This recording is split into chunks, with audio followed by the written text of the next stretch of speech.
அன்பு நெஞ்சங்களுக்கு அன்பான வணக்கம். நான் உங்கள் சித்த மருத்துவர் பேசுகிறேன். பைல்ஸ் அதாவது சார் எனக்கு மூலம் இருக்கு, அல்லது எனக்கு ஹெமராய்ட்ஸ் இருக்கு. இத வந்து எப்படி சார் வந்துருச்சுன்னே தெரியல. இத நான் பிரிவென்ட் பண்ணணும். இல்ல இது என்ன மாதிரியான விஷயங்கள்னால வந்திருக்கும். இது எப்படி தவிர்க்கணும் அப்படின்ற ஒரு 10 விஷயத்த மட்டும் தான் இந்த வீடியோல ஷேர் பண்ண போறேன். யாருக்கெல்லாம் உங்களோட நண்பர்களுக்கோ, உறவினர்களுக்கோ இந்த மாதிரியான ப்ராப்ளம் இருக்குன்னு தெரிஞ்சதுன்னா, அவங்களுக்கு கண்டிப்பா இந்த வீடியோவ ஷேர் பண்ணி பயனுள்ள விதமா இத வந்து உருவாக்குங்க அப்படின்ற விழிப்புணர்வ இந்த வீடியோ மூலியமா தெரிவித்துக் கொள்கிறேன். முதல்ல பைல்ஸ் அப்படின்றது பொறுத்தவரை பார்த்தீங்கன்னா, ஒண்ணும் இல்லங்க. நார்மலா ஒரு வெயின் வந்து ஒரு இரத்த நாளம் வந்து வீங்குவதனால, அங்க ஒரு பிரச்சனை ஏற்படுறதுனால வரக்கூடிய ஒரு முக்கியமான விஷயம். அதுவும் குறிப்பா ஆ நம்ம ஆசனாவாய் பகுதியில இருக்கக்கூடிய வெயின்ஸ் வந்து வீங்குங்க. ஸ்வெல்லன் ஆகும். அந்த ஸ்வெல் ஆகுறப்ப அங்க ஒரு பிரஷர் வந்து இன்கிரீஸ் ஆகும். பிரஷர் இன்கிரீஸ் ஆகுறப்ப தேவையில்லாம ரப்ச்சர் ஆயி, அங்கருந்து ப்ளீடிங் ஆகுறதோ, அங்க தேவையில்லாம அடுத்தடுத்து இன்ஃபெக்ஷன் ஆகுறதோ, இந்த மாரியான விஷயங்கள்லாம் இருக்கக்கூடிய வகை தான் பைல்ஸ் அல்லது ஹெமராய்ட்ஸ் அப்படின்னு சொல்றோம். பொதுவாவே நம்ம பாடி நார்மலா நம்மளோட அமைப்பே எப்படின்னு பார்த்தீங்கன்னா, ஹெமராய்டல் குஷன் அப்படின்னு சொல்லுவாங்க. நம்ம நார்மலா அமரக்கூடிய இந்த விஷயத்துக்கு ஒரு குஷனா ஹெமராய்டு அந்த விஷயம் வந்து ஒரு நம்ம மூலாதாரம்னு சொல்றோம் இல்லையா? அந்த பகுதி அப்படின்றது எப்பவுமே நல்ல அதிகமான ஒரு சூட பாடிய விட அட்லீஸ்ட் கொஞ்சம் டெம்பரேச்சர் அதிகமா இருக்கக்கூடிய ஒரு இடங்க. ஸோ, அப்ப அந்த பகுதியில உங்களுக்கு கொஞ்சம் இன்டர்னல் ஹீட் வந்து அதிகமா இருக்குது. இல்ல மெட்டபாலிக் ரேட் அதிகமா இருந்துட்டே இருக்கு அப்படின்னாலே சாதாரணமா பாடி ஹீட் இன்க்ரீஸ் ஆகும். ஸோ, அப்ப அங்க நார்மல் ஹீட் இன்க்ரீஸ் ஆக அங்க தேவையில்லாத ஹீட் புரொடக்ஷன் இதனால வெசல்ஸ் எல்லாமே விரிய ஆரம்பிக்கும். விரியுது அப்படின்னாலே அங்க தேவையில்லாம இன்ஃப்ளமேஷன் ஆகுறதுக்கும் வாய்ப்பு இருக்குங்க. இப்படி பல்வேறு ரீசன்ஸ வந்து அடுக்கிட்டே போலாம். என்னதான் இருந்தாலும், "சார் 10 விஷயம் என்ன சார்?" அப்படின்னு கேட்டீங்க அப்படின்னா, முதல்ல உணவு சரியா இல்ல, நம்மளுடைய உறக்கம் சரியா இல்ல, நம்மளோட லைஃப் ஸ்டைல் ஹேபிட் சரியா இல்ல அப்படின்னாலே, கண்டிப்பா இந்த பிரச்சனைக்கெல்லாம் முதன்மையான காரணம் நம்ம உணவா தான் வைக்கணுங்க. பொதுவா ஒரு சில விஷயம் சொல்லுவாங்க. நீங்க இங்க பார்த்தீங்கன்னா தெரியும். முதல்ல லோ ஃபைபர் டயட் அதாவது உணவுல சரியான விகிதமான ஃபைபர் அப்படின்ற விஷயம் இல்ல அப்படின்னாலே, அதுக்கு அடுத்த கட்டம் நம்மளுடைய மோஷன் ஆனது, ஃபீக்கல் மேட்டர் ஆனது உங்களுக்கு ஹெவியான பல்கியா இருக்கும். ரைட்டா? ஸோ, அப்ப அந்த மிருதுத்தன்மை அப்படின்ற ஒரு கொழகொழப்பு தன்மை அப்படின்ற விஷயமே அந்த இடத்துல இருக்காதுங்க. ஸோ, இப்ப இதனால என்ன ஆகும்? வெரி வெரி ஹார்டா இருக்கும். நெறைய சமயத்துல பேஷண்ட்டுக்கு சொல்லுவோம். ஐ மீன் இந்த பைல்ஸ் கேஸஸ்க்கு நம்ம இப்ப கன்சல்டேஷன்ஸ் பேசுறப்போ என்னன்னா, அதிகமா தண்ணி குடிங்க அப்படின்னு சொல்லுவோம். தண்ணி குடிக்கிறதுக்கான காரணம் அப்படின்றது, இந்த ரோல் அப்படின்றது உங்களுக்கு புரிய வைக்கும். இன்னொரு விஷயத்திலயும் சொல்லுவோம். சார் லோ ஃபைபர் நான் வந்து மைதா, பரோட்டாலாம் சாப்பிட்டுட்டே இருக்கேன். பரோட்டால ஃபைபரே கிடையாதுங்க. வெறும் உங்களுக்கு மைதா ஐட்டம் தான் இருக்கு. மைதா ஐட்டம் என்ன பண்ணும்? தண்ணி ஊத்தினா கொல கொலன்னு நல்லா ஸ்ட்ராங்கா ஒட்டிக்கும். அப்போ அதுவுமே உங்களோட ஸ்டூல்ஸ் அதாவது மோஷன் மேட்டர்ஸ வந்து நல்லா கட்டியா இருக்க வைக்கும். அங்கருந்து தள்ளி அடுத்து மூவ் ஆகுறது ரொம்ப சிரமப்படும். இதனால தான் நெறைய கேஸஸ்க்கு நான் பரோட்டா அண்ட் சிக்கன் கறி வச்சு சாப்பிட்டேன் சார். அடுத்த நாளே எனக்கு இந்த மாரி வந்துருச்சு அப்படின்னு சொல்லுவாங்க. ஒரு ரீசன் இருக்கு அப்படின்னா, கட்டாயம் அது வந்து சித்த மருத்துவத்தில காரணமா தாங்க சொல்லியிருக்கேன் அப்படின்றத கண்டிப்பா புரிந்து கொள்ள வேண்டும். ஸோ, இதுக்கு அடுத்த ரீசன்ஸ் பார்த்தீங்க அப்படின்னா, இது கட்டியா இருக்கு. அப்ப அடுத்து என்ன பண்ணுவாங்க பேஷண்ட் பொறுத்தவர? கண்டிப்பா அவங்க வந்து ரொம்ப மோஷன் போறதுல ஸ்ட்ரெயின் பண்ணி போவாங்க. ரொம்ப முக்கி போகுதுன்னு சொல்லுவாங்க. இந்த விஷயத்த கண்டிப்பா வந்து அறவே செய்யக்கூடாது.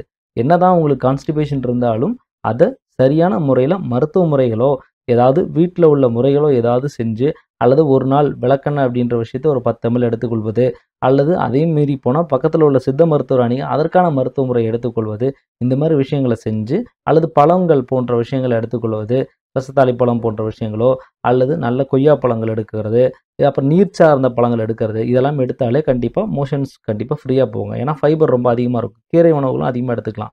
ஸோ, இத சரியா செஞ்சாலே இந்த ஸ்டேஜையும் கிளியர் பண்ணிடலாம். சார் அப்ப அடுத்த ஸ்டேஜ் என்ன சார்ன்னு கேட்டா, உங்களுக்கு கூடவே என்ன ஆகும் அப்டின்னா, அங்க ஸ்ட்ரெயின் ஆகுறப்ப என்ன ஆகும்? வெயின்ஸ் வந்து நல்லா பிரஷர் குடுக்குறப்போ டைலேட் ஆகும். ஆல்ரெடி பிரஷரா குடுத்துட்டே இருக்கிறப்போ, எகைன் ஹார்ட் மெட்டீரியல்ஸ் வந்து வெளிய வர்றப்போ, லைட்டா ஒரு கீறல் விழும். இன்ஃப்ளமேஷன் ஆகும். செகண்டரி இன்ஃப்ளமேஷன் ஆகும். முதல்ல விட்டுருவோம். அதுக்கு அடுத்த கேஸ் போறப்ப பெரிய அளவுல ஆப்சஸ் மாரி உண்டாக வாய்ப்பு இருக்கு. ஐ மீன் சலம் அல்லது இன்ஃபெக்ஷன் ரத்த கட்டு போல உண்டாகுறதுக்கு வாய்ப்பு இருக்கு. இப்படி நெறைய விஷயம் நடக்குங்க. அதுக்கு அடுத்தது அங்க தேவையில்லாத பிரஷர் ஏற்படுறதுனால, புண்கள் போன்ற விஷயங்களும் ஏற்படுங்க. இதுதான் இந்த படிநிலைக்கான விஷயம். ஸோ, முதல்ல உணவ சரியா வைங்க, உறக்கத்த சரியா வைங்க. இத காமனா ஜென்ரலா சொல்லணும் அப்டின்னா, லைஃப் ஸ்டைல சரியா வச்சாலே தெளிவா போயிடுங்க. ஸோ, கிரானிக் கான்ஸ்டிபேஷன் ஸ்ட்ரெயின் தான் இதுக்கு ரொம்ப முதன்மையான ஒரு காரணமா இந்த பைல்ஸ் வர்றதுக்கு காரணமா இருக்கு. ஸோ, பிரஷர் இன்கிரீஸ் ஆச்சுன்னு அப்டின்னா கண்டிப்பா அதாகும். அப்புறம் கூடவே ஒரே நேரத்தில கண்டிப்பா ஆஃபீஸ்ல ஒர்க் பண்றேன் சார், இல்ல டாய்லெட்ல போயிட்டுருக்கேன் சார், எனக்கு வந்து கண்டிப்பா நான் ஒரு ட்ரெயின்ல போயிட்டுருக்கேன். கம்பல்சரி கன்டினியூஸா அந்த குஷன் மூலாதாரம் அப்படின்ற விஷயத்த கன்டினியூஸா ஒரு என்னோட ஒப்பீனியன்ல, என்னோட கன்சல்டேஷன்ஸ்ல நான் சொல்றது 45 மினிட்ஸ் கன்டினியூஸா ஒரு இடத்துல உட்காந்துட்டே இருக்கக்கூடாது. முடிச்சுட்டு ஒரு 2 மினிட்ஸ் இல்ல 3 மினிட்ஸ் சின்ன ஒரு வாக் குடுத்தீங்க அப்படின்னாலே, அந்த ஹீட் அப்படின்றது மெட்டபாலிக் ரேட் அப்படின்றது கண்டிப்பா அந்த இடத்துல குறையுங்க. தயவு செய்து இந்த மாரி கன்டினியூஸ் பிரஷர் இருக்கிறதுனால வெயின்ஸ் வந்து பிளாக் ஆகும். அதனால ஸ்வெல் ஆகறதுக்கு வாய்ப்பு ரொம்ப அதிகமா இருக்கும். பிரெக்னன்சி, சைல்டு பர்த் அந்த 2 இந்த விஷயம் வந்து நெறைய சமயத்தில சார் எனக்கு பிரெக்னன்சில தான் சார் பைல்ஸே வந்துச்சுன்னு நெறைய சொல்லக்கூடிய கேஸஸ்லாம் அதிகமா உண்டு. காரணம் என்னன்னா, ஹார்மோனல் சேஞ்சஸ்னால ஐ மீன் கீழ் நோக்கி பெல்விக் பிரஷர் வந்து அழுத்தம் இதனால உண்டாகும். அப்புறம் ஒரு சிலவங்களுக்கு வாயு சார்ந்த பதார்த்தங்கள் வந்து ரொம்ப அதிகமா உணவுல எடுத்துட்டாங்க அப்படின்னாலே, பிரஷர் கூட கீழ டவுன்வர்ட்ஸ் அழுத்திக்கிட்டே இருக்கும். அதனால கூட வெயின்ல என்லார்ஜ் ஆகறதுக்கு வாய்ப்பு இருக்குங்க. அதுக்கடுத்து முக்கியமானது ஒபிசிட்டி. உடல் பருமனா இருக்கிறீங்க, அல்லது ரொம்ப உட்காந்தே இருக்கிறீங்க. செடன்டரி எந்த வேலையும் செய்யறதே கிடையாது. தத்தி மாரி இருக்கீங்க அப்படின்னு நெறைய பேர் சொல்லுவாங்க இல்லையா? அததான் செடன்டரி லைஃப்ன்னு சொல்லலாம். ஸோ இந்த மாதிரியான விஷயம் இருக்கிறவங்களுக்கும் அதிகமான செரிமான செரிப்பு அதிகமா இல்லாம இருக்கிறப்பவும், உங்களுக்கு இந்த மாதிரியான விஷயங்கள் வர்றதுக்கு வாய்ப்பு ரொம்ப அதிகமா இருக்கும். கூடவே ஏஜ் ஃபேக்டர் அப்படின்றது, அந்த சமயத்தில டிஷ்யூஸ் வந்து அதனுடைய தன்மை இழப்ப ஸ்டெபிலிட்டி இழந்துரும். அதனால வரக்கூடிய வாய்ப்புகள் வந்து இருக்குங்க. ஹெவி லிஃப்டிங், வெயிட் லிஃப்டிங் பண்றவங்களுக்கு வர வாய்ப்பு இருக்கு. கிரானிக்கா எனக்கு டயரியா இருந்துட்டே இருக்கு சார். கன்டினியூஸ் டயரியால பவல் இரிட்டேஷன்ஸ் இருந்துட்டே இருக்கும். இதனால அங்க இன்ஃப்ளமேஷன் ஆகும். இதனாலயும் பைல்ஸ் வர்றதுக்கு வாய்ப்பு இருக்கு. இது எப்படி சார் தடுக்கலாம்னு கேட்டா, இந்த பைல்ஸ் வராம தடுக்கிறதுக்கு ஒரு 5 விஷயங்கள் சொல்றேன். இத உங்களுடைய இந்த மாரியான ப்ராப்ளம்ஸ் நண்பர்களுக்கோ, உறவினர்களுக்கோ யாருக்கு இருக்கு அப்படின்னா, கண்டிப்பா அவங்களுக்கு ஷேர் பண்ணுங்க. முதல்ல உணவுல ஹை ஃபைபர் டயட் எடுத்துக்கங்க. கொய்யாப்பழமோ, கீரையோ, இலை சார்ந்த விஷயங்களோ, காய்கறிகள் அதிகமா எடுத்துக்கிறது. சாப்பாட வந்து ஒரு 1/2 பகுதியும், காய்கறிகள வந்து 1/4 பகுதியும், மீதம் உள்ளத நீர் ஆகாரங்கள், மோர் போன்ற விஷயங்கள சித்த மருத்துவத்தில உணவுல வைக்க சொல்லியிருக்கோம். இத கண்டிப்பா ஃபாலோ பண்ணுங்க. நல்லா தண்ணி ஒரு நாளைக்கு 2 1/2 லிட்டர்லேருந்து 3 லிட்டர் வரைக்கும் கண்டிப்பா குடிக்க வேண்டியிருக்கும். மைதா, பரோட்டா, ப்ராசஸ்டு ஃபுட், பேக்கரில வாங்கக்கூடிய ஃபுட்ஸு, பிஸ்கட்ஸு, பேக்டு ஐட்டம்ஸ கம்ப்ளீட்டா ஒதுக்கிடுங்க. அப்புறம் மோஷன் போறப்போ ஃப்ரீயா போறதுக்கு ட்ரை பண்ணுங்க. ரொம்ப ஹார்டா இருந்தா கொஞ்சம் வாட்டர் குடுத்துட்டு, கொஞ்சம் சுடு தண்ணி குடிச்சு, அதன் பிறகு போறதுக்கு முயற்சி பண்ணுங்க. எக்சர்சைஸ் அப்படின்றது ஒரு நாளைக்கு 30 மினிட்ஸ் அப்படின்றது கம்பல்சரி முக்கியங்க. அதன் பிறகு பவல் ஹேபிட் அதாவது காலையில மோஷன் போணும்னா, கண்டிப்பா காலையில அந்த மோஷன் போற ஹேபிட் அப்படின்றத கண்டிப்பா தவறாமல் செய்யணும். இந்த விஷயங்கள கண்டிப்பா செய்யுங்க. கூடவே சித்த மருத்துவம் இன்னொரு விஷயத்தையும் சொல்லுது. கருணைக்கிழங்கு கண்டிப்பா 15 நாளுக்கு ஒரு முறை கண்டிப்பா சமைச்சு உணவுல எடுத்துக்கொள்ள வேண்டியது ரொம்ப, ரொம்ப முக்கியமான ஒரு விஷயம். இந்த விஷயத்தெல்லாம் செஞ்சீங்க அப்படின்னா, கட்டாயம் இந்த பைல்ஸ் அப்படின்றது அது இன்டர்னலா இருந்தாலும் சரி, எக்ஸ்டர்னலா இருந்தாலும் சரி, முன்னாடி ஸ்டேஜ்லயே நாம ஐடென்டிஃபை பண்ணிட்டோம். சிம்ப்டம்ஸ் முன்னாடியே தெரியுது அப்படின்னாலே, கண்டிப்பா இத பிரிவென்ட் பண்ணலாம். ஸோ முன்னாடியே தெரியிறது அப்படின்னா, கிரேட் 1, கிரேட் 2, கிரேட் 3, கிரேட் 4ன்னு இருக்குங்க. கிரேட் 1 அப்படின்னா, பெயின்லெஸ்ஸா என்னைக்கா ஒரு நாள் வலியே இல்லாம ஒரு ப்ளீடிங் இருக்கு. மோஷன்ல பார்த்துட்டீங்க அப்படின்னாலே, ஆஹா! சம்திங் இஸ் ஹேப்பனிங் அப்படின்றத புரிஞ்சுக்கணுங்க. ஸோ இது லாங் ஸ்டாண்டிங்கா கன்டினியூவா இருந்துட்டே இருக்கு அப்படின்னா, மருத்துவ ஒரு ஆலோசனை செஞ்சு, கொலனோஸ்கோபி போன்ற பரிசோதனைகள் செய்து கொள்வது ரொம்ப நல்லது. 1 நாள் 2 நாள் வர்றதுல பெரிய அளவு பயப்பட வேண்டாம். கன்டினியூஸா இருந்துட்டு இருக்கு அப்படின்னா, கட்டாயமா அத வந்து ஆலோசனை செய்து மருத்துவ முறைகள மேற்கொள்ளணும்.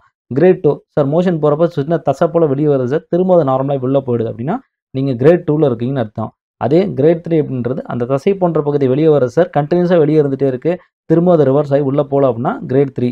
ஸோ இதெல்லாம் ஆரம்ப ஐ மீன் உங்களுக்கு வந்து ஒரு அலாரம குடுத்துட்டு இருக்கு.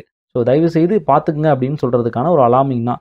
ஸோ இந்த இதுலயும் நம்ம அலர்ட் ஆயிட்டோம் அப்படின்னா, கிரேட் 4 அப்படின்றது பெர்மனன்ட்டா புரொலாப்ஸ் ஆகி வெளிய வரக்கூடிய, வெளிய வந்து இன்ஃப்ளமேஷன் ஆகக்கூடிய இந்த விஷயங்கள்லாம் ஈஸியா நம்ம தெளிவாக தவிர்க்கலாம். இந்த மாரியான விஷயங்கள் மருத்துவ முறைகள் ஏதாவது வேணும் அப்படின்னா, ஆலோசனைகள் பெறணும் அப்படின்னா, கண்டிப்பா எங்கள எப்ப வேணுமாலும் அழைக்கலாம். அப்பாயின்ட்மென்ட் எடுத்துட்டு அழைங்க. இதற்கான மருத்துவ முறைகளும், தீர்வுகளும் தெளிவா உண்டு அப்படின்றத எந்த விதத்திலயும் மறந்துற வேண்டாம். சித்த மருத்துவம் எப்பொழுதும் உங்களுக்கு கை கொடுக்கும். சித்த மருத்துவம் சார்ந்த பலன்கள நண்பர்களுக்கும் ஷேர் பண்ணுங்க. கண்டிப்பா சப்ஸ்கிரைப் பண்ண மறந்துறாதீங்க. நன்றி, வணக்கம்.